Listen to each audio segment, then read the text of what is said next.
This Torah class is brought to you by TorahAnytime.com.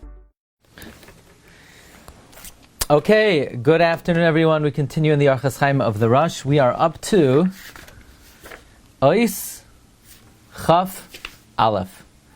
Again, the Orchos Chaim of the Rosh, we saw from Rabbi Cheskel Levenstein that there's a concept that the Rosh wrote it really for himself. So this is not necessarily according to the letter of the law or baseline halacha, but rather these are the pious practices that the Rosh demanded of himself and for us to aspire and emulate. Okay, so we're up to Ois Chaf Aleph. Al Yidaber bein netilas yadayim leberachas Hamotzi. One should not speak between washing their hands and making Hamotzi. V'yakdim shalom l'chol adam. And one should advance greetings to all people, which includes a Gentile. Actually, that comes from the Rabbi Yochanan ben Zakkai in the Gemara in Brachas Daf Yud Zayin, that nobody ever greeted Rabbi Yochanan ben Zakkai before he first greeted them. And that's a pretty impressive feat, as Rabbi Eliyahu Dessler writes in Michtam Eliyahu, that Rabbi Yochanan ben Zakkai was so involved in learning. The Gemara says in Sukkah, Lo hiniach mikra, Mishnah, he learned all Kol HaTorah Kula. And he's a Gadol Hadar, and he's a Rosh Sanhedrin at the time of the Churban. And the whole responsibility for the Jewish people rested on his shoulders, and yet it never happened that he lost his vigilance to always greet the other person first. Even Anachri B'Shuk. Question is, what do these two things have to do with each other? Don't speak between Netilas Yadayim and Hamotzi, and greet everyone first? I mean, these seem like two random halachas that are being juxtaposed. The first thing we see from here is, contrary to what people think, you are allowed to greet someone between Netilas Yadayim and making Hamotzi. That's what the Rosh says. Don't speak between Netilas Yadayim and Hamotzi. And greet everyone first. That implies even between Netilas Yadayim and Hamotzi, greet everyone first. It's a very interesting halacha. Now, regarding not speaking between Netilas Yadayim and Hamotzi, that's not unanimous, by the way. It's brought in Chaim in Siman Kuf Samach Vav.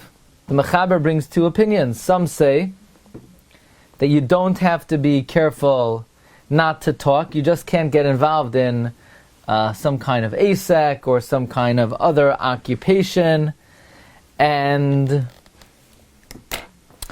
but it would be permitted to talk. And then the Mechaber brings the Yesh Omrim, which happens to be the opinion of the Rosh, and that's what the Rosh is saying over here, that you should be careful. Now, according to this latter opinion, the Mishnah Berurah says even Sicha Mu'etes, even a small conversation, would be prohibited. Now, in Rabbi Tzalel Zolti's commentary on the Rosh, that even this latter opinion, who says you should be careful, it's not me'ikar adin, it's only a chumrah. And therefore, it's pashut, that you're allowed to greet somebody in between Netilas Yadayim and Hamotzi. If, let's say, a Rav walks into the house, you absolutely you greet them between Netilas Yadayim and Hamotzi. Because according to the first daya, you're allowed to talk, and according to the second daya, it's only a chumrah ba'alma. Okay. Now, here's another halacha that is misunderstood. B'diavad, if somebody did speak randomly between Netilas Yadayim and Hamotzi, as long as you were not mesiach das, it's not a problem. Now, very often, many people, if they talk out, they go to wash again. Why in the world are they washing again? Where'd they get this halacha from? Let them reserve their no talking for the Beis HaKnesses. I think people have confused not talking in shul with not talking after Netilas Yadayim. Not talking in shul is me'ikar hadin. Not talking after Netilas Yadayim is a chumrah ba'alma. So if you only have within you a certain amount of non-talking ability, save it for the Beis HaKnesses. And if you need to converse at a not acceptable time, save that for Netilas Yadayim. Again, it's better not to, but first of all, there are circumstances, again, mibnei hakavod, you would be shayol b'shleim somebody. And what exactly is the connection between al yadaber bein netilas yadayim and being makdim shalom l'chol adam? It seems as follows. Remember, the headline of the Orchos Chaim of the Rosh is, he says, Hadvarim sheyizar behem lasor mimoikshe maves v'leyar ba'arachayim. The things you should be careful to turn away from the pitfalls of death and to be illuminated in the light of life. Meaning there's certain minor infractions that are literally the pitfall of death, and there's certain minor good customs that are really bring a great eternal illumination. And sometimes they seem to be somewhat contradictory. There are some times that not speaking is a trap of death, namely in between Netilas Yadayim and Hamotzi. And sometimes greeting somebody, although it might seem innocuous and minor, is actually the brings to eternal light. Okay, Ois Chaf Beis. Levarich es boiroi shehizbia nefesh shekeka. Bless your Creator that He satiated the soul that yearns. V'im yikalu b'nei adam. If people curse you, or yicharfu, or they shame you, al yashiv lahem davar. Don't respond. Ela yehei min hanei alavim. Be from those who tolerate. So again, the Rosh seems to join two unconnected ideas. One is to thank Hashem that He satiated your soul, and number two, don't curse someone and don't respond to insult. So let's talk about these ideas. The Ramban writes in Devarim that in the Midbar we didn't eat bread and we didn't drink wine. And the Ramban says from the time the mun fell until we got to Edom, we didn't even eat bread at all. However, in the 40th year, as we got closer to human settlement, there were Edomim, Mayavim, who would bring us bread and water, and the Gedolei Yisrael would buy bread, and they would eat l'tainog, not to be satisfied, but just to enjoy. What is the Ramban talking about? The Gedolim bought bread? You would think the Amei Haaretz bought the bread. And they didn't eat because they needed to, they ate for enjoyment. So isn't that counterintuitive? If you would have expected a report about who bought the food that wasn't needed and who bought the food for the enjoyment, you would have thought it was the Amei Haaretz. But no, that's not what happened. Only the Gedolei Yisrael bought the bread as they were near the land of Edom. So Rav Goldberg explains in his commentary to Orchos Chaim of the Rosh that we know that the Rebbeinu Shalom created the world lehisaneg, as the Mesilas Yesharim says. Ki ha'adam nivra ein ha'adam nivra ela lehisaneg.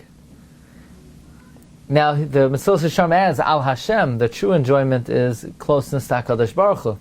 But Hashem baseline created man for enjoyment.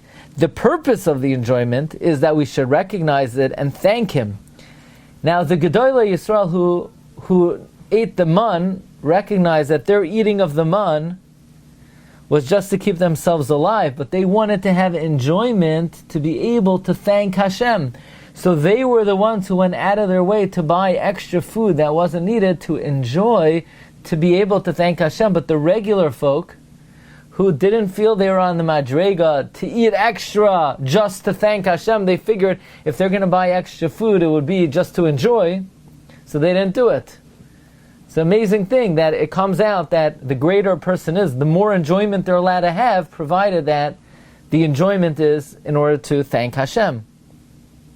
So here the Ramban, the Rosh is saying, bless Hashem that He satisfied the soul that desires. Now, what is this referring to? So Reb Chaim Kanievsky, in his commentary to the Orchos Chaim of the Rosh, he says this is referring to saying Birchas Hamazon b'kavana. That one should be careful, levarich es boiroi shehizbia nefesh shekeka. But Rav Goldberg does not accept that pshat, because the focus of the words of the Rosh is not thank Hashem that He was masbia your guf, but rather he says al hasbas hanefesh. And he instead prefers to learn like Reb Chaim Volozhiner and the Ruach Chaim, who quotes Reb Chaim Vital, on the pasuk Lo ya'al alechem levado yichya ha'adam, that God infused in food not only the ability to satisfy the physical guf, but to also sustain the neshama. Because everything in this world needs food, physical and spiritual. And therefore, Hashem put in food the koyach that sustains not only the guf, but sustains the ruach as well. And that's how a person is nourished.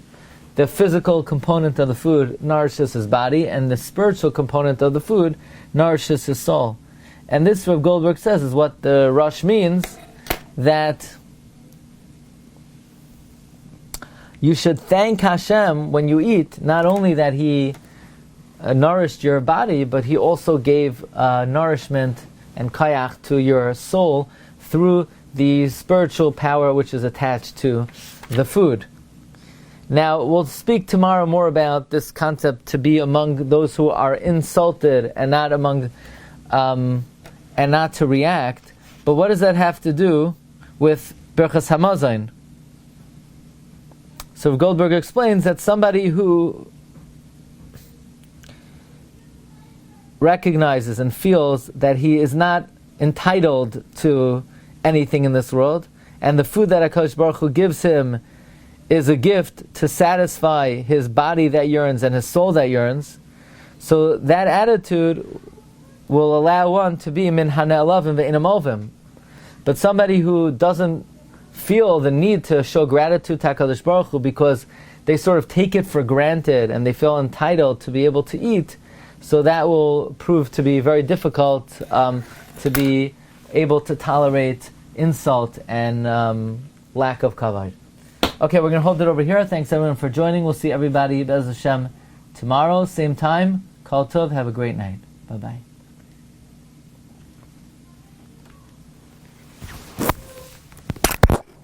You've just experienced another Torah class brought to you by TorahAnytime.com.